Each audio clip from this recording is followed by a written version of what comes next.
ക്രിസ്തുവിൽ സ്നേഹമുള്ള പ്രിയ സഹോദരി സഹോദരന്മാരെ, ദൈവമാതാവായ പരിശുദ്ധ കന്യകാമറിയത്തിൻ്റെ തിരുനാളിൻ്റെയും പുതുവത്സര പിറവിയുടെയും എല്ലാവിധ പ്രാർത്ഥനാശംസകളും ഹൃദയപൂർവ്വം നേർന്നുകൊള്ളുന്നു. വചനധ്യാനത്തിലേക്ക് നിങ്ങളേവരെയും സ്വാഗതം ചെയ്യുന്നു.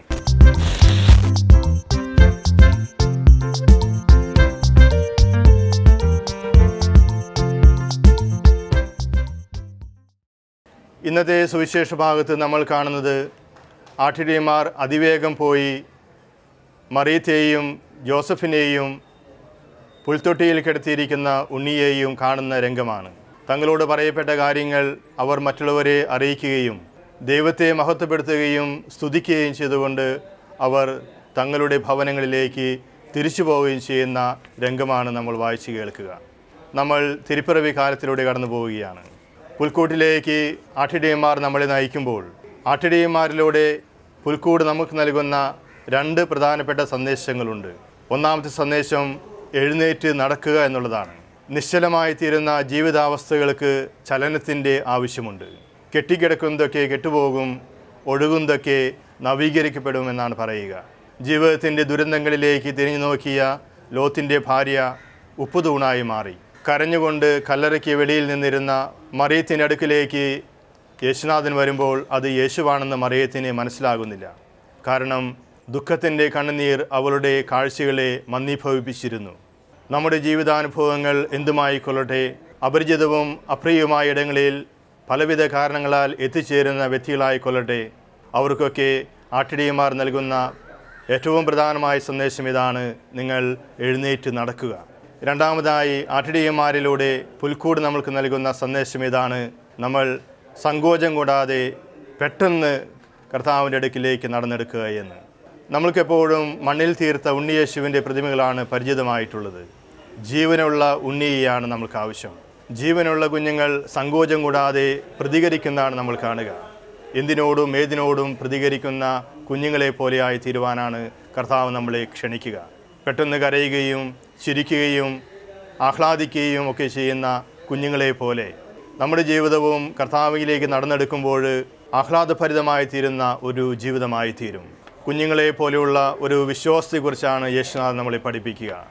പിതാവിൻ്റെ കരങ്ങളിലേക്ക് നമ്മളെ തന്നെ വിട്ടുകൊടുക്കുന്ന മക്കളായി തീരുവാനുള്ള ഒരു അനുഗ്രഹത്തിനായി നമുക്ക് പ്രാർത്ഥിക്കാം. ആട്ടിടയന്മാരുടെ വിശ്വാസത്തെക്കുറിച്ച് ചിന്തിക്കുമ്പോൾ അവരുടെ 3 പ്രവൃത്തികളാണ് ഇന്നത്തെ സുവിശേഷത്തിലൂടെ നമ്മൾക്ക് മാതൃകയായി തിരുസഭ നൽകുന്നത്. അവർ ഉണ്ണിയേശുവിനെ കണ്ടു, അവരുടെ അനുഭവത്തെ മറ്റുള്ളവരുമായി പങ്കുവച്ചു, പിന്നീട് ദൈവത്തെ സ്തുതിക്കുകയും വാഴ്ത്തുകയും ചെയ്തുകൊണ്ട് സ്വന്തം ഇടങ്ങളിലേക്ക് തിരിച്ചുപോയി. ഈ 3 പ്രവൃത്തികൾ നമ്മുടെ ജീവിതത്തിൻ്റെയും അനുഭവമാക്കി മാറ്റുവാൻ നമുക്ക് പരിശ്രമിക്കാം. ഉണ്ണിയേശുവിനെ കാണുക എന്ന് പറഞ്ഞാൽ യേശുവിനെ നമ്മുടെ ജീവിതത്തിൻ്റെ അനുഭവമാക്കി മാറ്റുക എന്നർത്ഥമാണ്. കാണുന്നതിലൂടെ അനുഭവത്തിലേക്ക് കടന്നു വരാൻ നമുക്ക് സാധിക്കും. നമ്മൾ യേശുവിനെക്കുറിച്ച് കേൾക്കുന്ന വ്യക്തികളായി മാത്രമല്ല ജീവിക്കേണ്ടത്. സമരിയക്കാരി സ്ത്രീയോട് ജനങ്ങൾ പറയുന്നുണ്ട്: ഇനി മുതൽ ഞങ്ങൾ വിശ്വസിക്കുന്നത് നിൻ്റെ വാക്കുകൾ കേട്ടതുകൊണ്ടല്ല, മറിച്ച് ഞങ്ങൾ കാണുകയും ഞങ്ങൾ അനുഭവിക്കുകയും ചെയ്തുകൊണ്ടാണ് ഞങ്ങൾ യേശുവിൽ വിശ്വസിക്കുന്നത്. ഇപ്രകാരമുള്ള ഒരു അനുഭവത്തിലേക്ക് നമ്മൾ നടന്നെടുക്കട്ടെ. അതോടൊപ്പം തന്നെ നമ്മുടെ ജീവിതാനുഭവങ്ങളെ പ്രഘോഷിക്കുവാനാണ് നമ്മൾ വിളിക്കപ്പെട്ടിരിക്കുന്നത്. നമ്മുടെ ജീവിതം വഴിയായി യേശുവിനെ പ്രഘോഷിക്കുവാൻ നമുക്ക് സാധിക്കണം. അവർ സ്വന്തം ഭവനങ്ങളിലേക്ക് തിരിച്ചു പോകുമ്പോൾ ദൈവത്തെ സ്തുതിക്കുകയും അവിടുത്തെ മഹത്വപ്പെടുത്തുകയും ചെയ്യുന്നു. തിക്തമായ നമ്മുടെ ജീവിതാനുഭവങ്ങളിൽ നമ്മൾ യേശുവിനെ കണ്ടുമുട്ടാൻ ആഗ്രഹിച്ചുകൊണ്ട് യേശുവിൻ്റെ പുൽക്കൂട്ടിലേക്ക് പുറപ്പെടുമ്പോൾ ഇപ്രകാരം ദൈവത്തെ മഹത്വപ്പെടുത്തുന്നതിലും ദൈവസ്തുതികളിലും നമ്മുടെ ജീവിതത്തെ നിറയ്ക്കുവാൻ നമുക്ക് സാധിക്കും. പരിശുദ്ധാമ്മയെപ്പോലെ നമ്മുടെ ജീവിതത്തെയും ഉയർത്തിക്കൊണ്ട് സ്തോത്രഗീതം ആലപിക്കുവാൻ നമുക്കാകട്ടെ. പുതുവത്സരത്തിലേക്ക് പ്രവേശിക്കുമ്പോൾ ദൈവത്തിൻ്റെ 3 സമ്മാനങ്ങളെക്കുറിച്ച് നമുക്ക് ധ്യാനിക്കാം. Gift of mother, gift of time and gift of peace. ദൈവത്തിൻ്റെ സമ്മാനങ്ങളായ പരിശുദ്ധ അമ്മ, സമയം, സമാധാനം. ദൈവപുത്രൻ്റെ അമ്മയായിരിക്കുക എന്നുള്ളത് മറിയത്തിൻ്റെ ദൈവവിളിയാണ്. അതോടൊപ്പം തന്നെ ഈ ലോകത്തിൻ്റെ മുഴുവനും അമ്മയായിരിക്കുക എന്നുള്ളത് അതും മറിയത്തിൻ്റെ ദൈവവിളി തന്നെയാണ്. കുരിശിൽ കിടന്നുകൊണ്ട് യേശുനാഥൻ ഈ ലോകത്തിന് അവസാനമായി നൽകുന്ന ഏറ്റവും വിലപിടിപ്പുള്ള സമ്മാനമാണ് പരിശുദ്ധാമ്മ. പരിശുദ്ധമ്മയെ മുറുകെ പിടിച്ചുകൊണ്ട് ഈ പുതുവത്സരത്തിലേക്ക് നമുക്ക് പ്രവേശിക്കാം. സേതുവിൻ്റെ ഒരു കഥയിൽ അമ്മയെക്കുറിച്ച് പ്രകാരം പറയുന്നുണ്ട്: അമ്മയുടെ സ്ഥാനം എന്നുള്ളത് ദൈവത്തിൽ നിന്നും ഒരു അല്പം താഴെയായിട്ടാണ് നിലകൊള്ളുക. ഒരു കുടുംബത്തിൻ്റെ മുഴുവൻ സങ്കടങ്ങളും തൻ്റെ ഹൃദയത്തിൽ പേറുമ്പോഴാണ് ഒരുവൾ അമ്മയായി തീരുക എന്ന്. ഇപ്രകാരം നമ്മുടെ എല്ലാവരുടെയും ജീവിത സങ്കടങ്ങളെ ഹൃദയത്തിൽ പേരാൻ കഴിവുള്ള ഒരു അമ്മയെയാണ് യേശുനാഥൻ നമ്മൾക്ക് നൽകിയിരിക്കുന്നത്. ആഴിയിലെ തിരമാലകളെ മുഴുവൻ ഹൃദയത്തിൻ്റെ അഗാധതയിൽ അടക്കുവാനുള്ള ശക്തിയുള്ള ഒരുവളാണ് പരിശുദ്ധാമ്മ. പരിശുദ്ധാമ്മ ഈ പുതിയ വർഷത്തിൽ നമ്മൾക്ക് മാതൃകയാകട്ടെ, നമ്മൾക്ക് ശക്തി പകരട്ടെ. അതോടൊപ്പം തന്നെ ഈ പുതുവർഷത്തിൽ ദൈവം നൽകുന്ന മറ്റൊരു സമ്മാനമാണ് ദ ഗിഫ്റ്റ് ഓഫ് ടൈം. മരണത്തെക്കുറിച്ചുള്ള ആകുലതകളും ജീവിതത്തിൻ്റെ അർത്ഥങ്ങളും ചർച്ച ചെയ്യുന്ന ഒരു ലേഖനമാണ് നീൽ ലെയറിൻ്റെ ലാസ്റ്റ് തോട്ട്സ് എന്നത്. ആസന്ന മരണചിന്തകൾ. ജീവിതത്തിൽ എന്താണ് നിർണായകമായിട്ടുള്ളത് എന്ന ചോദ്യത്തിന് ആരിൽ നിന്നായിരിക്കും യഥാർത്ഥമായി ഉത്തരം ലഭിക്കുക എന്നതാണ് ഈ ലേഖനത്തിൽ ചർച്ച ചെയ്യുക.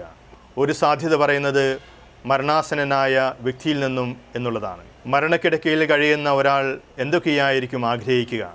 മരണം സുനിശ്ചിതമായ ഒരവസ്ഥയിൽ നിസ്സാര കാര്യങ്ങൾ അവരുടെ ചിന്തയിലുണ്ടായിരിക്കുകയില്ല.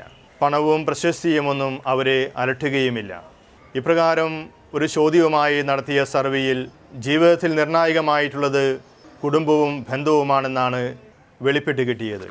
മരണക്കിടക്കയിൽ നിന്നുള്ള ചിന്തകൾക്ക് കൃത്യതയേറുമെന്നും ആ അവസ്ഥയിൽ ദാർശനിക മാനത്തോടെ കാര്യങ്ങളെ വിലയിരുത്താൻ കഴിയുമെന്നും വ്യക്തമാണ്. ഇപ്രകാരമുള്ള ഒരു ദാർശനിക ചിന്തയിലേക്ക് മരണം വരെ കാത്തിരിക്കേണ്ട കാര്യമില്ല. ഈ ഒരു പുതുവർഷത്തിലേക്ക് കടക്കുമ്പോൾ ദൈവം നമുക്ക് സമാനമായി നൽകുന്ന സമയം ഉപയോഗിച്ചുകൊണ്ട് ജീവിതത്തിൽ നിർണായകമായ കാര്യങ്ങളെ തിരിച്ചറിയുവാനുള്ളൊരു അനുഗ്രഹത്തിനായിട്ട് നമുക്ക് പ്രാർത്ഥിക്കാം. ഈ പുതുവർഷം ഈ ഒരു തിരിച്ചറിവിലേക്ക് ദൈവം നമ്മളെ നയിക്കട്ടെ. അവസാനമായി ദൈവം നമുക്ക് നൽകുന്ന ഏറ്റവും വലിയ സമ്മാനമാണ് ദ ഗിഫ്റ്റ് ഓഫ് പീസ്, സമാധാനം. ആട്ടിടയന്മാർ പുൽത്തൊട്ടിയിൽ കിടത്തിയിരിക്കുന്ന ഉണ്ണിയേശുവിനെ വണങ്ങി എന്ന് പറയുന്നു. പുൽത്തൊട്ടിൽ എന്ന് പറഞ്ഞാൽ പശുക്കൾക്ക് തീറ്റി കൊടുക്കുന്ന ഇടമാണ്. പശുക്കൾക്ക് നൽകപ്പെടുന്ന ഭോജനം പോലെ യേശുനാഥൻ മനുഷ്യരാശിയുടെ നിത്യജീവൻ്റെ ഭോജനമായി തീരുന്നു. ദിവ്യകാരുണ്യത്തെക്കുറിച്ചാണ് ഇവിടെ പറയുക. ശിമയോൻ യേശുവിനെ കയ്യിലെടുത്തിട്ട് പറയുന്നുണ്ട്, എന്നെ സമാധാനത്തോട് വിട്ടയക്കണമേ, അങ്ങ് ലോകത്തിന് വേണ്ടി ഒരുക്കിയിരിക്കുന്ന രക്ഷ എൻ്റെ കണ്ണുകൾ കൊണ്ട് കണ്ടു കഴിഞ്ഞുവെന്ന്. യേശുവിനെ കണ്ടുമുട്ടുന്ന ഇടമാണ് ദിവ്യകാരുണ്യം. നമ്മൾക്ക് സ്വയം ഭോജനമായി തീരുന്ന യേശുവിൻ്റെ സ്നേഹം തിരിച്ചറിയുവാൻ ഈ പുതുവർഷം നമ്മളെ സഹായിക്കട്ടെ. അനുദിനം ദിവ്യബലിയിൽ യേശുവിനെ കണ്ടെത്തുവാനും കൂടുതൽ ശക്തിയാർജിക്കുവാനും നമ്മുടെ ജീവിതത്തിൽ സമാധാനം അനുഭവിക്കുവാനും ഈ പുതുവർഷം നമ്മളെ പ്രത്യേകമായി അനുഗ്രഹിക്കട്ടെ എന്ന് ആശംസിക്കുന്നു, പ്രാർത്ഥിക്കുന്നു.